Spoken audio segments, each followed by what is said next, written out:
이게 이제 그림으로 설명을 해주는 어떤 환상 계시다 그렇게 보면 되겠습니다. 금요일에 이제 요한계시록 1절부터 7장 1절부터 3절까지 보았는데 인재앙이 내리는 중에 성령의 인침 받은 사람들은 하나님의 보호를 받게 된다더라. 요게 이제 7장의 주 내용이 되겠습니다. 그래서 재난을 멈추는 장면이 이제 1절부터 3절에 나왔죠. 하나님의 인 맞은 사람이 14만 4천 명이라고 하는데 요게 이제 논란이 많죠. 각종 이단들은 14만 4천을 자기 단체에 속한 자들이다. 이렇게 다들 주장을 합니다. 그러면서 일반 정통 교회, 일반 교회 혹은 또 기존 교회에는 복음이 없고 구원이 없다. 이렇게 표현을 합니다. 참고로 문병호 총신대 조직신학 교수 문병호 교수님이라는 분이 이제 우리 교단 합동 측 교단에서 이제 한 10년 전에 이 다락방을 어떻게 볼 거냐 해서 신학 세미나를 공청회를 했는데 문병호 교수님이 나와서 뭐라고 하셨느냐, 다락방은 자기들만 구원이 있다고 한다. 그러니까 그건 이단이다. 이렇게 말씀을 하셨대요. 자기들만 구원이 있다. 그랬더니 이제 다락방에 있는 사람들이 뭐라고 했느냐면은 거 봐라. 우리에 대해서 알지도 못한다. 우리가 언제 우리만 구원이 있다고 했느냐. 이렇게 표현을 했다고 합니다. 그러면 실제로 어떻게 그래서 저한테 누가 물어보더라고요. 문병호 교수님이 문병호 교수님이 다락방을 지적할 때 다락방에만 구원이 있다라고 말씀하셨는데 요 표현에 대하여 다락방 사람들이 인정을 안 합니다라고 누가 물어보더라고요. 그래서 제가 대답을 해줬어요.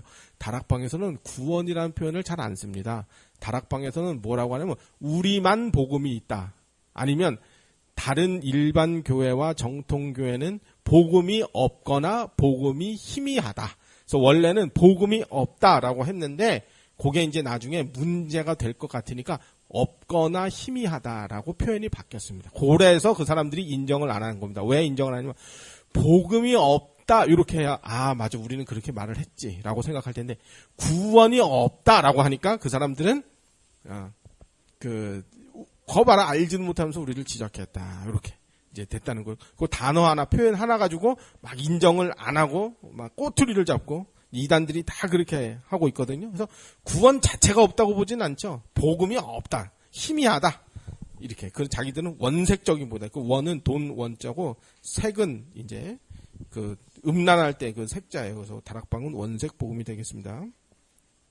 자, 그래서 근데 어떻게 하냐? 여호와의 증인도 똑같이 이렇게 주장합니다. 14만 4천이 자기들이다 구원받는 자. 또 천부교 박태선은 스스로를 동방의 의인이라고 주장하면서 14만 4천이 함께 거주하는 신앙촌을 만들고 자신이 성령이라고 주장하고 자신을 통해서만 구원을 받고 부활할 수 있다라고 그렇게 거짓 호도를 했다고 합니다. 근데 과거에 이제 박영선 목사님의 설교에서 들어보면은 그 당시에 박태선 신앙촌에 들어간 사람들은 굉장히 신앙이 좋은 사람들이었대요. 그때는 거기 들어가야 최고 신앙 좋은 사람들이라고 일반 교회에서도 인정을 해줬었다고 합니다. 그러니까 이단들이 다 그런 사람들도 빠져요. 신앙 좋고 열심히 있는 사람들. 다 그래요. 우리는 전도의 사명 가지고 우리는 오직 전도만 한다. 영혼 구원만 한다. 얼마나 좋아요. 근데 이단으로 다 빠진단 말이에요. 또 말씀 보존 학회에서는 성경을 문자적으로 해석하면서 14만 4천을 실제 숫자라고도 주장을 합니다. 통일교의 원리 강론이라는 얘들의 이제 경전이에요. 통일교 경전. 우리 아파트에 우리가 1층 살잖아요. 문 밖으로 나오면 우편함이 있어요. 우편함 위에 두꺼운 책이 우편함 위에 있었어요. 아파트 우편함은 1층부터 15층까지 다 통으로 있는 우편함이잖아요. 저게 몇 달 전부터 있었어요. 그래서 제가 한번 꺼내봤어요. 보니까 통일교의 경전이에요. 경전. 그래서 제가 우리 집에다가 갖다 놨어요. 혹시 몰라서 내가 쓸 일이 있을까 봐서. 통일교 원리 강론이에요. 그게 근데 새 거더라고요. 그러니까 누가 거기다가 일부러 갖다 놓은 것 같아요. 전도용으로. 근데 두꺼워요. 맨 첫 페이지에 이제 문선명하고 한학자 그 두 부부의 사진이 붙어 있어요. 그 통일교의 원리 강론을 교리적 뿌리로 두는 신천지도 14만 4천이 구원받는다고 주장을 했는데, 웬걸 14만 4천이 넘어버렸어요, 신천지가. 그러니까 그 말을 바꿨어요. 셀 수 없는 큰 무리가 구원을 받는다, 이렇게 신천지가 바꿨어요. 그리고 이제 14만 4천에 들어가기 위해서 요새는 이제 시험도, 나름대로 자기들 시험도 본다고 합니다.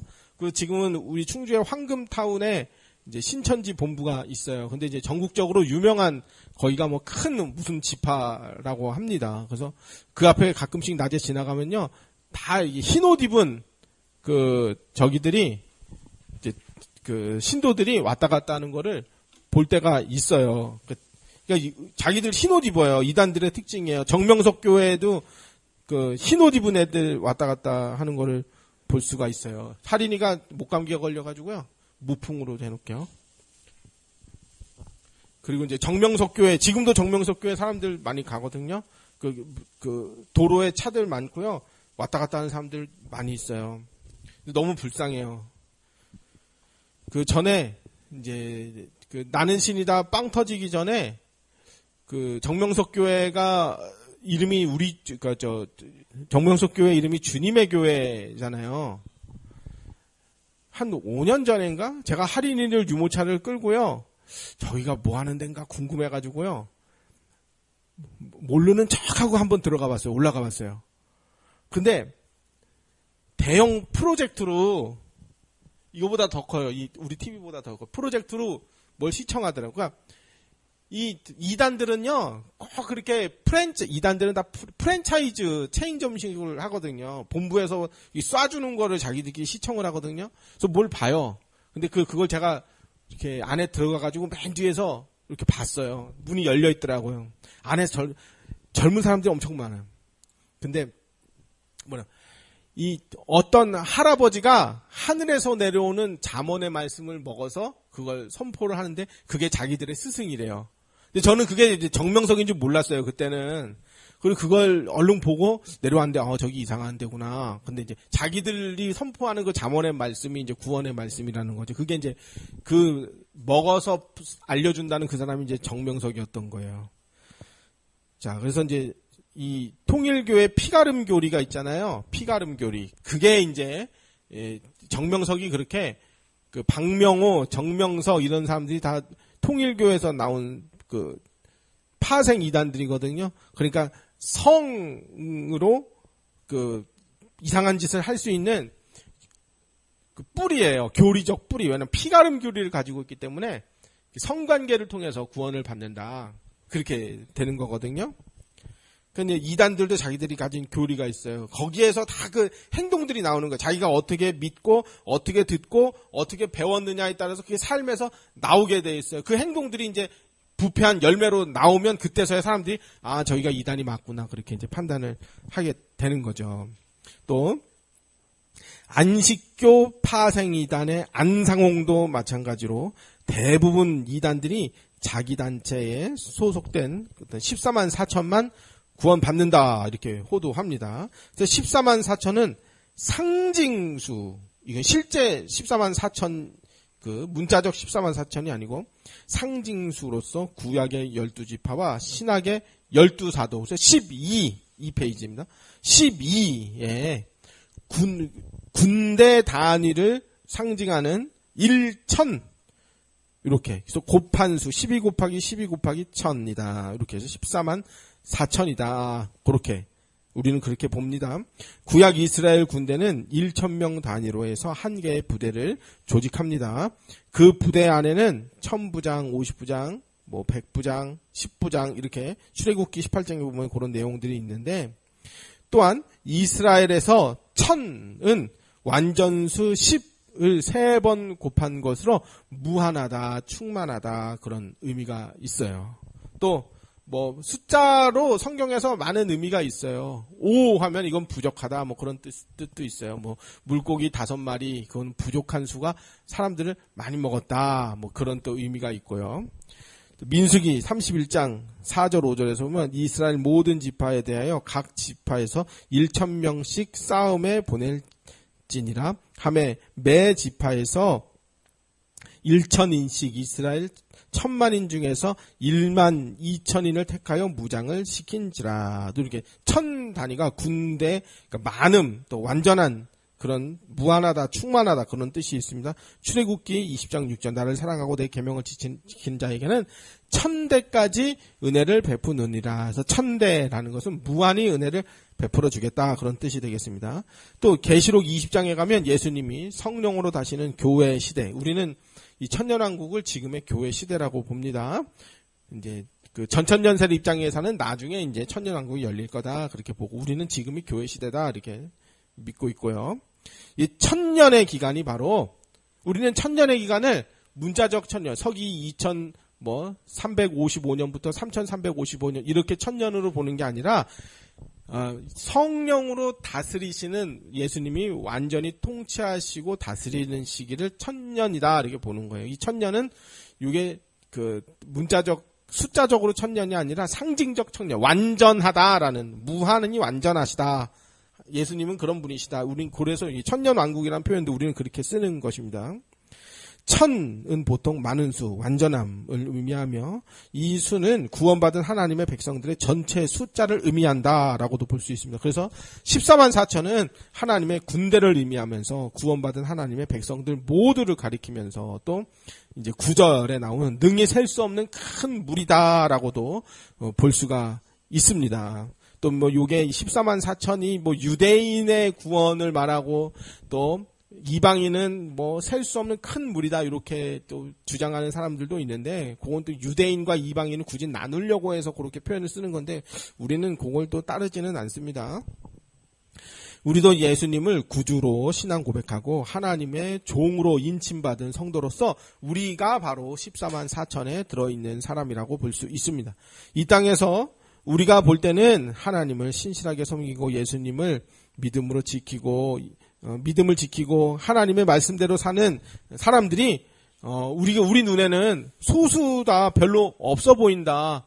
기독교인들이 점점 감소하는구나. 우리는 이렇게 생각할 수 있는데 그러나 사도 요한이 하늘에서 그 계시로 볼 때는 수없이 많은 그 큰 무리가 있었다는 것입니다. 우리는 이런 하나님의 가족들, 하나님을 섬기고 사는 사람들로 기억되고 이 세상에서 하나님의 종으로 또한 최선을 다해서 거룩하게 살아야 합니다. 히브리서 12장 1절에 보면은 이러므로 우리에게 구름같이 둘러싼 허다한 증인들이 있으니 모든 무거운 것과 얼매이기 쉬운 죄를 벗어버리고 인내로써 우리 앞에 당한 경주를 하며 믿음의 주여 또 온전하게 하시는 이인 예수를 바라보자. 그는 그 앞에 있는 기쁨을 위하여 십자가를 참으사 부끄러움을 개의치 아니하시더니 하나님 보좌 우편에 앉으셨느니라. 그래서 1절에 구름같이 허다한 그 증인들이 있다 그랬습니다. 히브리서 11장에는 이게 명예전당이다 해가지고 이름을 올린 신앙 유인들이 잔뜩 나오는데 예수님을 바라보면서 끝까지 인내하고 그 인내로 매진했던 성경 인물들처럼 믿음의 삶을 신실하게 살아내야 된다. 거룩하게 살아내라. 이렇게 그 권면을 하는 거예요. 이런 사람들이 바로 14만 4천에 속한 구름같이 둘러싼 허다한 증인들, 뭐 수없이 많다는 것입니다.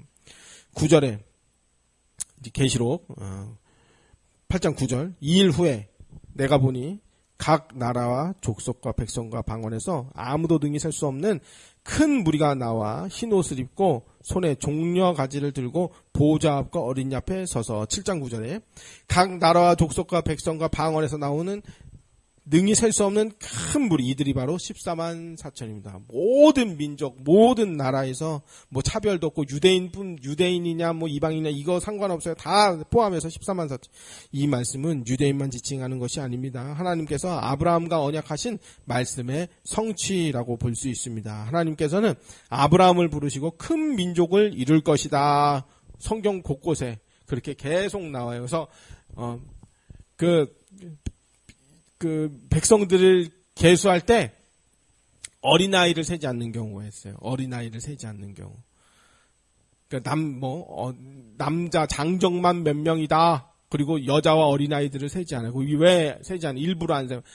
이들은 아브라함의 언약에 성취돼서 큰 무리가 된 사람이다. 셀 수가 없다. 그런 뜻입니다. 이처럼 셀 수 없는 큰 무리가 흰옷을 입었습니다. 그리고 이들의 손에는 종려 가지가 들려 있는데, 종려 가지는 승리와 기쁨을 상징하는 것으로, 그러니까 군대 단위잖아요. 천 단위가. 그러니까 승리한 교회, 승리한 공동체의 모습을 보여주는 것이다. 그래서 이 셀 수 없는 사람들이 이 땅에서 전투에 승리하며 하나님을 찬송하고 있습니다. 그래서 우리가 지금 싸우는 최고 이 영적 싸움이 뭘까요? 어떻게 무당집 가서 다 때려부시고, 저 우상 진에 다 파하고, 문화재 우리나라 국보 몇 호 다 때려부시면 그 영적 그 우상 숭배터니까 그 영적 싸움일까요? 이슬람 세력들이 중동에 있는 모든 우상 숭배하는 거 다 때려부시듯이 우리도 가서 때려부시면 우리 영적 싸움에 승리하는 걸까요? 제 생각에는 가장 큰 영적 싸움은 성경 읽기, 기도하기, 경건 생활하기, 거룩하게 살기. 요게 이제 우리가 그 가장 최고로 힘들게 싸우고 있는 영적 싸움이다. 저는 그렇게 생각합니다. 그러니까 이게 이 세상을 빛과 어둠, 하나님의 그 세력과 마귀 세력 이렇게 무조건 싸워서 이겨야 돼. 그렇게 하면 안 돼요. 거기에 빠진 사람들이 극단적 이단으로 다 빠지는 거예요. 지금 그렇게 살고 있어요. 그래서 모든 것이 다 그냥 마귀가 하는 짓이야. 우리는 끝까지 버텨야 돼. 지금 다 그러고 있어요. 막 압수수색이 했다. 뭐 어떤 사건들이 터졌다. 기사가 나와도 그거 다 마귀가 한 거야. 다 조작한 거야. 지금 그러고 있죠. 저도 옛날에 그랬던 사람으로서 불쌍해 보면 그게 망상이구나. 망상. 자꾸 삼천포로 빠져서 저기 안 돼. 그때 우리 옛날에 보면요. 실제로 귀신 들린 증상이 있다가 해결받은 사람도 있어요. 예수님 이름으로. 예수님 이름으로 귀신 들린 사람이 고침받을 수 있다. 저는 그렇게 믿습니다. 근데 한번 보잖아요. 그러면 어떤 사람들이 해결받았다고 하니까 경증인 경우 해결받은 경우 있어요. 경증. 근데 중증의 경우 해결받았다고 하는 사람 못 봤어요. 저는. 그래서 조금 중증. 그러니까 옛날에 우리 교연 아파트에 이 사람 하나, 귀신 들린 사람 하나 고쳐놓으면은 온 동네방네 귀신 병 고치는 교회로 소문나서 여의도 순복음 교회처럼 충주에서 제일 큰 교회 될 거다 해가지고 그 집에 오혜원 씨 집에 오혜원 그 집에 엄청 들어갔잖아요. 그래서 나중에 이제 더 심해져가지고 7배 더 심해져가지고 이제 결국엔 정신병원으로 갔잖아요. 근데 그러니까 제 생각입니다. 제 생각. 물론 예수님의 이름으로 우리가 귀신을 쫓아내고 정신병자들 진짜 고칠 수 있냐 할 수 있다 그래. 근데 저는 개인적으로 그 능력은 없다. 그런데 그 과거에 우리가 봤던 거기서 그런 건 어떻게 해석할 거냐고 저 개인적인 생각입니다. 그러니까 경증의 경우는 그게 좀 된 경우가 있다. 그 경증의 경우는 뭐냐고 약간 망상증이 있었던 사람인 것 같다. 망상증. 개인적인 견해입니다. 망상증. 그러니까 망상증에 있던 사람이 더 큰 망상으로 작은 망상을 이겨버렸다. 그런 거 아닐까? 저는 그렇게 생각을 해봅니다. 그러니까 더 큰 망상에 빠진 사람들은 지금 저기 있어요. 지금도 죄 지어도 상관없어요. 다 끝났어요. 예수 이름으로 다 끝났어요. 이제 아무것도 관계없어요. 그러니까 우리 예수님 이름으로 우리는 어떤 죄를 져도 죄가 아니야. 이제는 난 다 끝났어. 이 헛된 망상에 빠져 있는 거예요. 저는 그렇게 보거든요. 그러니까 약간 이제 자기가 진짜로 귀신 들린 게 아니라 스스로 내가 귀신이 보이는 거 아니야? 내가 자는데 내가 귀신이 나한테 왔다 갔다 하는 거야. 실제로 오지도 않았는데 자기 스스로 망상에 빠진 사람들이 예수 이름으로 다 끝났어 하니까 맞아 다 끝났어. 더 큰 망상에 이제는 그러니까 그게 성경에 있는 예수님의 이름으로 그 사람이 정말로 고쳐졌다면 그 정말로 고쳐진 게 맞는데 성경과 내용이 다르다 그러면 그건 귀신 역사죠. 지금 봤을 때는 그건 귀신 역사입니다. 물론 귀신 들렸던 사람들이 고침받은 사람들이 있어요. 근데 그 사람들이 이단에서 능력 있고 그런 사람들 많다니까요. 안상홍교회 제가 한 10년 전인가 한번 전도 당하는 척 하면서 그 럭키 아파트 이제 들어가 봤어요. 가봤더니 뭐라고 써 있느냐면요. 이렇게 써 있어요. 필리핀인가 어디 동남아의 안상홍 교회 선교지에서 온 영상이 그 글인데 뭐냐면 내가 안상홍 교회 안상홍님의 이름으로 기도할 때 귀신이 떠나가고 내 병이 고쳐진 것을 내가 방언이 터졌다는 것을 내가 간증합니다 하고 이렇게 써놨더라고요. 그러니까 그걸 보니까 안상홍 이름으로 저런 표적이 그 사람에게 임하니까 저 사람은 이단에 빠질 수밖에 없겠구나. 그러니까 한번 체험하면 그래서 계속 그러잖아 하는 말이 무당집 가봐 너 무당집 가서 한번 체험해봐 그러면 이게 맞구나 하고 딱 이렇게 된단 말이에요. 가짜에 확 빠져들어가는 거죠. 그 이단들이 그렇게 하고 있죠. 그래서 이제 저한테 성경 구절을 하나하나 하면서 계속 설명을 해요. 그래서 이제 6월절 떡 먹어야 되죠. 구원은 6월절 떡 먹어야 되죠. 그러니까 네네. 근데 시계를요 한 30분을 거꾸로 해놨어요. 왜냐면 빨리 집에 못 가게 하려고. 그래서 이제 이거 안상홍님이 6월절 떡이래. 나보고 먹으래. 그래서 싫은데요. 그럼 너 가래. 그럼 여태까지 1시간 동안 설명 들어놓고 그거 안 한다고 그러면 또 가래. 그래서 맞아. 그래서 얘들 이렇게 하는구나. 한번 체험해보러 갔거든. 그러니까 약간 이것도요. 약간 이제 사람이 똘끼가 조금 있어야지 이것도 하는 겁니다. 이게. 그 겁없이 거기를 들어가가지고 설명 1시간 내내 다 듣고 안에 어떻게 생겼나 구경 다 하고 한 15년 전일 거예요. 그게 다 보고 이단들은 이렇게 하는구나 하고 벽에 써있는 그 자기들끼리 간증문 같은 거 다 읽어보고 그리고 결국에는 자기들이 시키는 대로 하지도 않고 나는데 얘들 이렇구나. 약간 이제 이 엉뚱한 게 있어야 그런 짓도 합니다. 자, 그래서 10절에 이제 삼천포 안 빠져야지.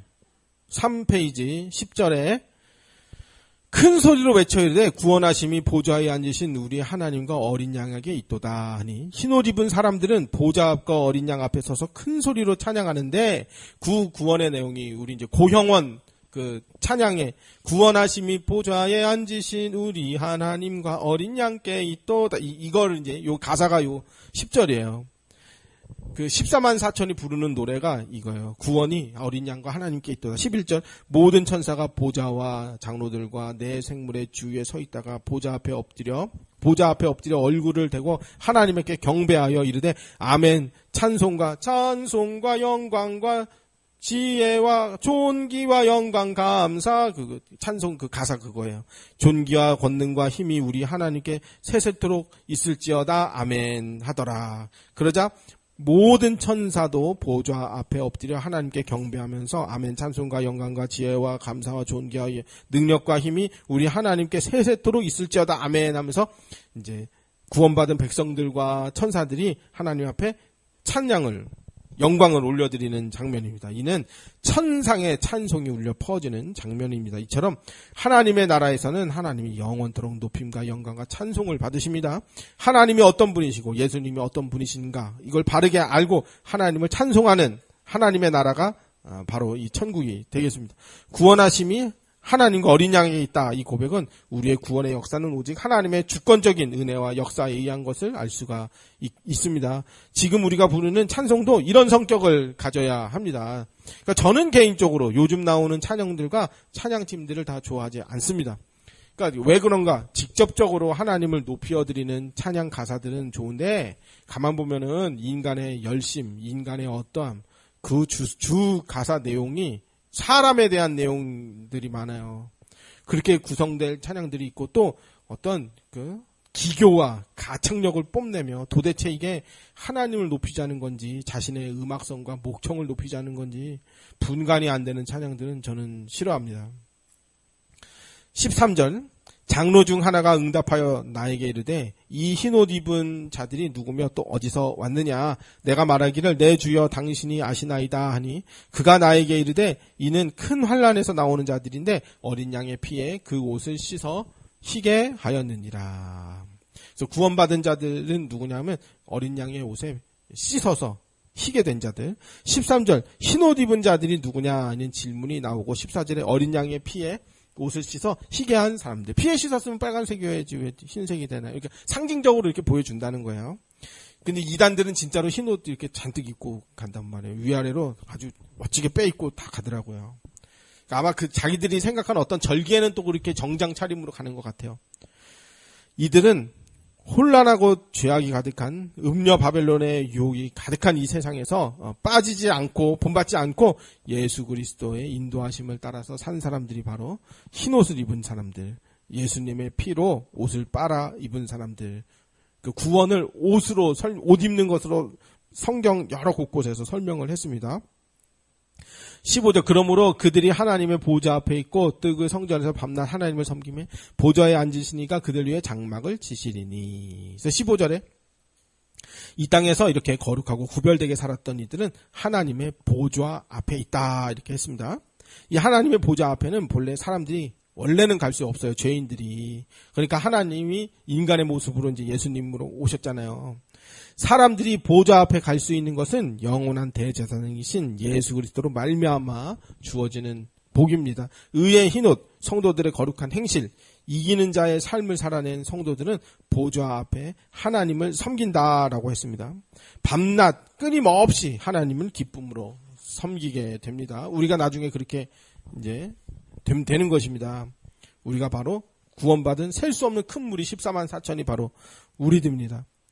하나님의 나라는 하나님이 영원토록 찬송과 영광과 존귀와 높임을 받으시는 나라입니다. 성도는 영원토록 하나님을 이제 천국에 가서 예배하게 될 거예요. 그러나 천국에서의 예배는 이 땅에서 예배처럼 지겹거나 그만하고 싶지는 않을 것입니다. 예수님의 설교가 길다고 몸이 뒤틀리지 않을 것입니다. 왜냐하면 그때는 죄와는 완전히 단절된 상태가 죄가 아주 없는 상태가 될 것이기 때문에요. 우리는 이제 죄를 지을 수도 있지만 안 지을 수도 있는 상태, 죄를 거부할 수 있는 상태에 우리는 살고 있죠. 죄인들은, 구원받지 못한 사람들은 죄를 짓지 않을 수밖에 없는 상태, 죄를 지을 수밖에 없는 상태에 살고 있죠. 아담 하와는 죄를 지을 수도 있고 안 지을 수 있는 상태에 살고, 우리는 죄를 거부할 수 있는 상태에 살고, 영원한 천국에 가는 죄를 지을 수 없는 상태에 이제 되는 거죠. 15절. 그러므로 그들이 하나님의 보좌 앞에 있고 또 그의 성전에서 밤낮 하나님을 섬기며 보좌에 앉으시니까 그들 위에 장막을 치시리니. 하나님은 거룩한 백성들 위에 장막을 치시는데 이는 자신의 백성들과 함께 거하신다는 의미입니다. 이 장막을 친다는 게 뭐냐면 에스겔서 37장 26절 내가 그들과 화평의 언약을 세워 영원한 언약이 되게 하고 또 그들을 견고하고 번성하게 하여 내 성소를 장막을 그 가운데 세워 영원토록 이르게 하리니. 27절 내 처소가 그들 가운데 있을 것이며 나는 그들의 하나님이 되고 그들은 내 백성이 되리라. 내 성소가 영원토록 그들 가운데 있으리니 내가 이스라엘 거룩하게 하는 여호와인 줄 열국이 알리라 하셨다 하라. 그래서 내 하나님의 성소, 처소가 백성들 가운데 있을 것이다 라고 했습니다. 성소, 처소는 바로 하나님의 임재를 상징하는 말입니다. 이는 곧 하나님께서 그들과 함께 하신다라는 뜻이에요. 광야에서 성막에 구름이 임재하시는 장면이 바로 하나님이 임재하시는 장면입니다. 계시록 13장 6절 짐승이 입을 벌려 하나님을 향하여 비방하되 그 짐승의 이름과 그의 장막 곧 하늘에 사는 자들을 비방하더라. 장막 하늘에 사는 자들, 하나님의 백성된 자들이 바로 장막 하늘에 사는 자들. 그 장막 곧 하늘에 거하는 자들이라는 표현은 곧 하나님의 백성 자체가 바로 하나님이 거하시는 장막이다라는 뜻이 있는 거죠. 하나님의 나라는 영원히 하나님과 우리가 함께 사는 나라입니다. 또 이제 7장 16절 그들이 다시는 줄이지도 아니하고 목마르지도 아니하고 해나 아무 뜨거운 기운에 상하지도 아니하고. 계시록 21장 22장에 나오는 말씀인데 이 백성들이 이렇게 하나님의 보호를 받는다는 것입니다. 하나님께서 함께 하심으로 백성들을 위로해 주시는 장면입니다. 주림과 목마름과 해와 뜨거운 기후에 상하지 않는다는 표현은 이 땅에서 경험하고 있는 환난과 어려움과 핍박과 손해와 무시 등등 그리스도의 남은 고난에 참여된 성도의 삶인데, 그러나 이것이 다 우리에게 상급으로 다 보상을 받아요. 그러나 새하늘 새 땅엔 이런 것들이 없어요. 이사야 49장 10절에 그들이 줄이거나 목마르지 아니할 것이며 더위와 볕이 그들을 상하지 아니하리니 이는 그들을 긍휼히 여기는 이가 그들을 이끌 때 샘물 근원으로 인도할 것임이니라. 이사야 49장은 예루살렘의 회복을 보여주는 장면인데 이는 예수님의 십자가의 공로로 주어지게 되는 영원한 천국을 미리 보여주는 것입니다. 성도는 영원한 천국 새하늘 새 땅을 바라보면서 하나님의 군대답게 최선을 다하면서 거룩하게 하루하루 살아내야 됩니다. 고린도후서 11장 26절에 강의 위험과 바울의 고백인데 강도의 위험과 자 마지막 페이지 드디어 이제 마지막 페이지 됐습니다. 3,000포로 안 빠지고 다이렉트로 다 읽으면서 자 위험과 이방인의 위험과 신의 위험과 광야의 위험과 바다 위험과 거짓 형제 중에 위험을 당하고 또 수고하고 했으며 여러 번 자지 못하고 줄이며 마르고 목마르고 여러 번 굶고 춥고 헐벗었노라. 바울이 이렇게 그리스도의 남은 고난에 참여되어 이렇게 살았다는 거예요. 우리는 이렇게 바울은 잠도 못 자고 줄이며 목마르고 여러 번 굶고 춥고 헐벗었노라. 바울은 이렇게. 우리는 지금 당장 이렇게 고난은 없잖아요. 이제 이가 그저께 금요일부터 이가 하도 아파가지고요. 치과에 갔어요. 그랬더니 풍치래요. 풍치.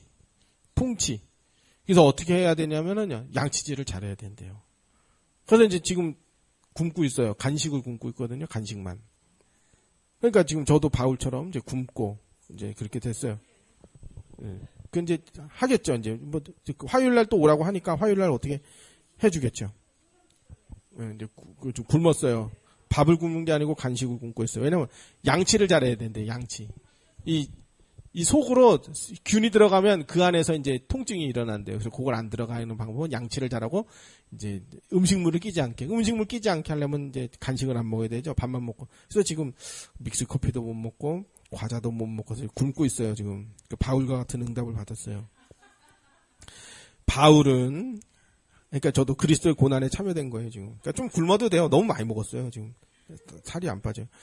바울은 하나님의 영광을 위하여 주 예수의 사도로 부름받아 교회와 복음을 위해서 일하면서 받는 핍박을 영광으로 여겼습니다. 그러니까 우리 성도도 마찬가지 이런 자세를 가져야 됩니다. 이렇게 인생을 살아낸 백성들은 하나님께서 위로를 해 주십니다. 계시록 7장에 안아주고 눈물을 닦아주고 그렇게 하나님이 다 보상해 주시잖아요. 17절 이는 보좌 가운데 계신 어린 양이 그들의 목자가 되사 생명수 샘으로 인도하시고 하나님께서 그들의 눈에서 모든 눈물을 씻어 주실 것입니다. 눈물을 씻어 준다는 표현은 구약에도 여러 번 나오는데 이사야 25장 8절 사망을 영원히 멸하실 것이라 주 여호와께서 모든 얼굴에서 눈물을 씻기시며 자기 백성의 수치를 온 천하에서 제하시리라. 여호와께서 이같이 말씀하셨느니라. 당장 바벨론 이 상황이 포로가 된 이스라엘 백성들에게 이보다 더 큰 위로의 말씀은 없었을 거예요. 하나님이 우리의 모든 눈물을 다 닦아주시고 우리에게 수치를 제해 주신다. 이거보다 더 기쁜 말이 어디 있어요. 로마 황제로부터 받는 당시 계시록이 쓰여질 때 로마 황제로부터 받는 핍박도 괴로운데 같은 유대 민족들로부터 받는 서러움 그 현실적으로 당면한 수많은 어려움, 이 첩첩산중 속에 살고 있단 말이에요. 이게 나 로마 황제에게 숭배하겠습니다 하고 밖으로 나가면은 배부르게 살 수 있는데 그러지 못하니까 이제 카타콤에 살고 있잖아요. 이 음녀 바벨론의 유혹을 거부하고 오직 하나님의 위로만 바라보면서 하루하루 거룩하게 십자가에 연합되도록 성령님이 우리를 날마다 도우십니다. 그리스도의 보혈로 거듭난 흰옷을 입은 사람들은 하나님의 진노의 큰 날, 의로운 심판의 날, 예수 그리스도 안에서 하나님 앞에서 우리는 잘했다 칭찬받고 영생과 의의 면류관의 상급을 받게 됩니다. 그때 성도의 눈에서 눈물은 완전히 씻겨지게 될 것입니다. 그래서 이 요한계시록이 우리에게 이런 권면의 말씀을 계속 주는 거예요. 요한계시록 1장 3절 이 예언의 말씀을 읽는 자와 듣는 자와 그 가운데 기록한 것을 지키는 자가 복이 있나니 때가 가까움이니라. 때가 가까우니까 너희들은 이렇게 복받는 사람들이 되라. 이게 요한계시록 기록 목적이에요. 계시록 22장 7절 보라 내가 속히 오리니 이제 금방 오신다는 거예요. 이 두루마리 예언의 말씀을 지키는 자 복이 있으리라 하더라. 그러니까 복받으라는 말씀이에요. 어떻게 복받으라? 음녀 바벨론의 유혹에 넘어가지 말고 이단의 그 번영 신학 그 배부름에 취하지 말고 미리미리 다 알려주는 거예요. 어떻게 하면 복 받는지 거룩에 참여되라. 그럼 너희는 영원한 천국에서 복 받는 자가 되는 거야. 이걸 알려준단 말이에요. 예수 그리스도가 누구시냐 이거 계속 알려줘요. 이처럼 요한계시록은 성도가 어떻게 해야 영원한 천국에서 복을 받는가에 대해 자세히 설명을 해놨습니다. 그래서 읽으면 읽을수록 묵상하면 묵상할수록 우리에게 유익해요. 또한 하나님의 의로운 심판을 우리가 미리 알게 되니까 마치 예방주사를 맞은 것처럼 아주 유익해요. 의와 진리와 거룩함으로 지으심 받은 새 사람으로 살 수 있도록 계속 우리를 인도해 주니까 또 예수님에 대해서 풍성하게 알려주니까 요한계시록 아주 유익합니다. 성경을 많이 읽고 많은 구절들 머릿속에 암기하면 아주 유익합니다. 성령의 역사가 그 성경 그 말씀의 역사 어떻게 머릿속에 들어있는 하나님의 말씀 성경 구절이 딱딱 떠오를 때가 있어요. 어떤 상황, 어떤 판단에서. 저는 그게 성령의 역사라고 생각하거든요. 그런데 성경의 주인공이 되시는 예수님에 대해서 풍성히 더욱 아는 것, 이것이 가장 중요하며 성경을 예수 그리스도 중심으로 보는 그런 신학 사상이 아주 중요하다고 생각합니다. 그런데 요한계시록은 마치 마태마가 누가 요한 사복음서처럼 예수님에 대해서 풍성히 또 알려줘요. 사복음서가 예수님의 지상사역이었다면 요한계시록은 예수님의 천상사역, 한때 두때 반때 인을 떼시면서 예수님이 이 땅에 어떤 일을 하시는가, 우리를 구원하시는 일과 함께 심판하시는 일을 심판은 하나님이 하셔요. 근데 그 심판을 실행하시는 이가 예수님. 천지창조 하나님이 하세요. 천지창조를 실행하시는 이가 예수님. 하나님이 영광 받으세요. 근데 이제 눈에 보이는 하나님으로 예수님이 이제 우리와 영원토록 함께 하실 거예요. 그래서 이제 나중에 천국에 가면 얼굴과 얼굴로 만나고 예수님 손도 만져보고 뭐 어떻게 생겼나 보고 아랍 사람인 것 같으냐 유럽 사람인 것 같으냐 궁금하니까 사람들이 자꾸 그림으로도 그려놓고 하는데 근데 나중에 그때는 보게 될 거예요. 계시록에는 이 땅에서 성도가 받는 환난과 악한 세력들의 공격이 있음을 미리 알려줘서 믿음으로 설 수 있게 도와주고 또 죄와 마귀와 거짓 선지자와 음녀 바벨론의 유혹에 대한 예방 주서를 우리에게 미리 놔줌으로써 거룩한 삶을 살게 되어서 의의 흰옷 어린 양의 혼인 잔치에 들어갈 예복을 미리 준비하는 자가 되도록 미리 만들어 줍니다. 이 하나님의 심판이 있다. 그러니까 죄를 안 짓는 거예요. 죄악의 유혹에서 돌아서는 것입니다. 하나님이 판단하신다. 생명책에 다 기록된다. 행위의 책에 다 기록된다. 그러니까 수치스러워서도 안 하는 거예요. 근데 이걸 심판을 믿지 않고 하나님을 무시하고 천국 지옥에 대해서 생각하지 않는데 마음대로 그냥 지들 하고 싶은 대로 막 사는 거예요. 근데 거짓 선지자들만 남았어요. 몰라서 남은 사람들은 없어요. 알면서 거짓 선지자 노릇하기로 작정된 사람들만 작정하신 분들만 남은 거죠. 그러니까 하나님의 두려운 지옥 형벌을 무시하는 거예요. 그거는 하나님 무시하는 거잖아요. 우리는 요한계시록을 보면서 그럼 안 되는구나. 그걸 아는 거죠. 영원한 천국 새하늘 새 땅에서 주와 함께 영원토록 다스릴 승리자라는 신분과 권세와 정체성에 대한 확신, 요한계시록을 통해서 우리가 가질 수 있습니다. 그래서 하늘 소망을 품게 하는 아주 유익한 내용이 바로 요한계시록이다 할 수 있겠습니다.